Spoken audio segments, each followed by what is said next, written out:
Hello बच्चों, आपको हमारा इस समर कैंप 2025 का ये प्रायोजना कार्य मिल गया होगा। इस वीडियो में मैं बताने जा रहा हूँ कक्षा 6वीं का जो प्रायोजना कार्य आपको मिला है उसको कैसे बनाएंगे, क्योंकि इसको इस गर्मी की छुट्टी में कंप्लीट करके जब स्कूल खुलेगा तो जमा करना है। उसके लिए फॉर्मेट में तैयार किया हूँ, डिस्क्रिप्शन मिल जाएगा, वहाँ एक लिंक रहेगी जिसे क्लिक करके आप डाउनलोड करके प्रिंट करा के यूज कर सकते हैं। यदि वीडियो अच्छी और उपयोगी लगे तो लाइक और शेयर करने के साथ ही चैनल पर पहली बार आए हुए हैं तो चैनल को सब्सक्राइब भी कर लेंगे, क्योंकि मैं आपके लिए इसी तरह की वीडियो बनाता रहता हूँ। तो इसे देखते हैं। विद्यार्थी का नाम, यहाँ पर आपको अपना नाम लिखना है, विद्यालय का नाम, अपने स्कूल का नाम लिखना है, अपने विकास खंड का नाम लिखना है, अपने जिला का नाम लिखना है। आगे बढ़ते हैं प्रश्नों की ओर। यहाँ पर प्रश्न है पहला, भारत में खेले जाने वाले खेलों के नाम की जानकारी देवें। का नाम क्रिकेट, खिलाड़ियों की संख्या 11। इसी तरह आप भी खेलों का नाम और भी पता करके खिलाड़ियों की संख्या लिख सकते हैं। इस प्रायोजना को पूरा करने के लिए आप अपने बड़ों से या अपने टीचर से हेल्प ले सकते हैं। अगले प्रश्न की ओर बढ़ते हैं। छत्तीसगढ़ में मनाए जाने वाले त्योहारों के नाम एवं महीना लिखो। यहाँ पर महीना का नाम आप लिख लीजिए। 12 महीने होते हैं हिंदी के, किस महीने में कौन सा त्योहार होता है पता करके लिख लेंगे। जैसे यहाँ पर चैत्र महीना है, चैत्र में चैत्र नवरात्रि, जिसे छत्तीसगढ़ी में हम जवारा बोलते हैं, उसे लिखा हूँ। उसी तरह बाकी भी आप कर लेंगे। अगला प्रश्न है, भारत के राज्य एवं राजधानी का नाम हिंदी अंग्रेजी में लिखो। तो हमें पता है भारत में कुल 28 राज्य और 8 केंद्र शासित प्रदेश हैं, तो उनके नाम हिंदी अंग्रेजी में लिख के उनकी राजधानी का नाम लिखना है। जैसे यहाँ पर राज्य का नाम छत्तीसगढ़, फिर अंग्रेजी में राजधानी रायपुर अंग्रेजी में, और यहाँ पर आएंगे तो हम केंद्र शासित राज्य को देखेंगे हिंदी में। जैसे एक लद्दाख है, लद्दाख को अंग्रेजी में लिखती है, उसकी राजधानी लेह है और यहाँ पर लेह लिखती है। इससे संबंधित वीडियो चैनल के प्लेलिस्ट में मिल जाएगा, आप वहां से देख के भी इसे पता कर सकते हैं। अगला प्रश्न है, ज्वलनशील पदार्थों की सूची तैयार करें। तो आपको जो आग पकड़ने वाली चीजें होती हैं सूची तैयार करना है और यहाँ पर लिखना और ये बताना है प्राकृतिक है कृत्रिम। कृत्रिम मतलब जिसे इंसान बना लेता है, और प्राकृतिक मतलब जिसे इंसान नहीं बना सकता, पहले से प्रकृति में मौजूद है। तो जैसे यहाँ पर पेट्रोल, पेट्रोल प्राकृतिक है, कपूर को बनाया जाता है, कृत्रिम है। इसी तरह बाकी सब यहाँ पर पता करके लिख सकते हैं। छत्तीसगढ़ी भाषा के 10 मुहावरे एवं उसका अर्थ लिखते हुए वाक्य में प्रयोग करें। छत्तीसगढ़ी मुहावरे को हाना बोलते हैं। तो यहाँ पर 10 मुहावरे आपको पता करना है। जैसे यहाँ पर एक उदाहरण के लिए लिखा हुआ है, पढ़े लिखे ला बरैया नहीं मिले। अर्थ है ज्ञान होने के बाद भी अवसर नहीं मिलना। वाक्य में प्रयोग करेंगे, वह अब्बड़ पढ़े लिखे हवे तबोले बूता नहीं मिले। जैसे पढ़े लिखे ला बरैया नहीं मिले। इसी तरह आप बाकी को भी कंप्लीट कर लेंगे। अगला प्रश्न देखते हैं, आपके घर के रसोई में उपयोग होने वाले बर्तनों के नाम लिखिए। यहाँ बर्तन का नाम लिखना है, यहाँ उसका उपयोग लिखना है, जैसे यहाँ पर लिखा हुआ है। अगला प्रश्न देखते हैं, अपने आसपास के विभिन्न आकृति को देखकर नापकर आकृति बनावें। घर में दरवाजा तो है, वो आयताकार है, कुछ इस तरह से 3 फीट चौड़ा है, 6 फीट लंबा है, तो उसका क्षेत्रफल निकालेंगे। तो क्षेत्रफल आयत का होता है लंबाई गुणा चौड़ाई, तो 6 गुणा 3 बराबर 18 वर्ग फीट है।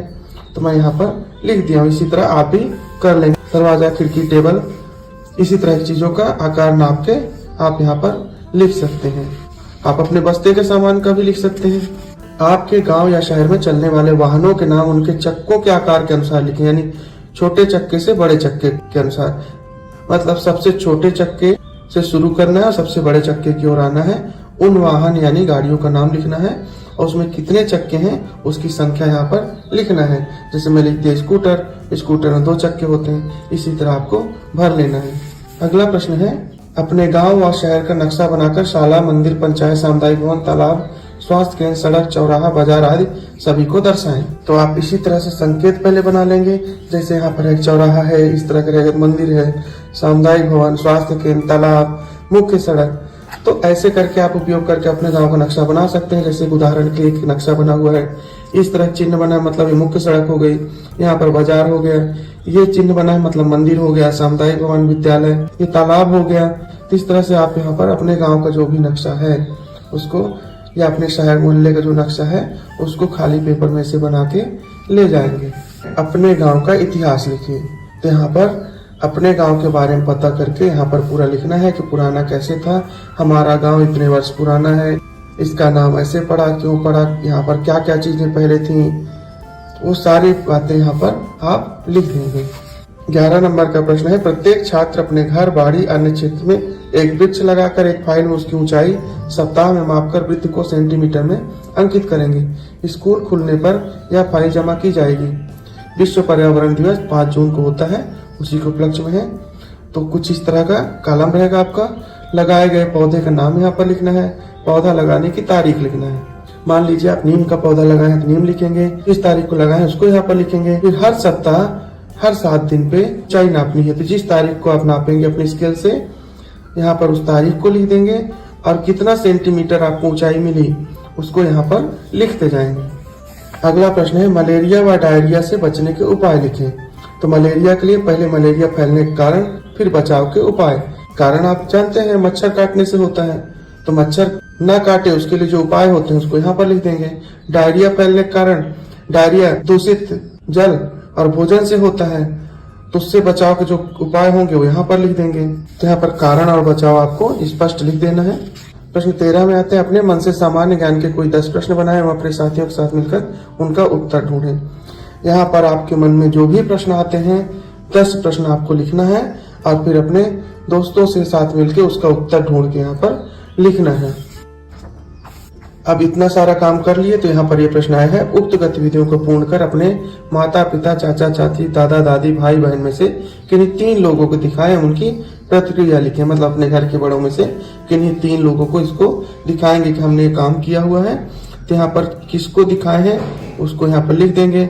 इसको देख के वो क्या बोलते हैं उसको आप यहाँ पर लिख लेंगे। यहाँ पर है अपने दादा दादी नाना नानी से सुनी कहानी लिखें। तो जो भी कहानी वो सुनाए होंगे पहले, अपने बड़ों से भी किसी से भी पूछ के भी कहानी यहाँ पर आप लिख सकते हैं। यहाँ पर है मिट्टी लकड़ी गत्ते से खिलौना तैयार करें। तो मिट्टी या लकड़ी या गत्ते से कोई सा भी खिलौना आपको बनाना है और उसको फिर स्कूल लेके जाना होगा। अगला प्रश्न है आपके गांव शहर के खेतों में पाए जाने वाले वृक्ष पौधे तथा पशु पक्षियों के नाम लिखिए। नाम लिखना है यहाँ पर पशु पक्षी का, जैसे गाय मैना और भी जो भी आप देख रहे हैं पेड़ पौधे पशु पक्षी, उनका नाम यहाँ पर लिख लेंगे। ये पूरा करने के बाद आपका हमारा समर कैंप 2025 का ये प्रोजेक्ट कार्य पूर्ण हो जाएगा और इसको पूरा करके अपने स्कूल में आप जमा कर देंगे। ये विश्वास है आपको वीडियो पसंद आई होगी, तो इसे अपने दोस्तों तक अवश्य शेयर करें और इसका PDF आपको डिस्क्रिप्शन में मिल जाएगा। आप चाहें तो वहां से डाउनलोड करके उपयोग कर सकते हैं। वीडियो देखने के लिए बहुत बहुत धन्यवाद।